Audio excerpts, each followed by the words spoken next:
अस्सलामुअलैकुम वरहमतुल्लाहि वबरकातुह। ये मैंने गंधक और मेंसल कायम करने के बाद काफूर से गंधक और मेंसल कायम करने के बाद उसको फिर मैंने जो है ये पारा 1 तोला लेकर इसको साथ में खूब खरल करने के बाद इसको फिर आग दिया और ये जो है तीनों मुंजमद हो गए, गंधक, मेंसल और पारा, और ये टिक्की बन गई है।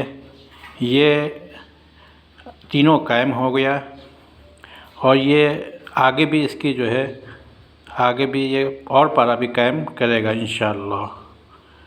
ये तस्दीकी वीडियो मैं उस्तादुल इत्बा फ़हीम साहब का डाल रहा हूँ। ये माशाअल्लाह कायमुन नार और बहुत ही अच्छी चीज़ हाथ में आ गई है अल्हम्दुलिल्लाह।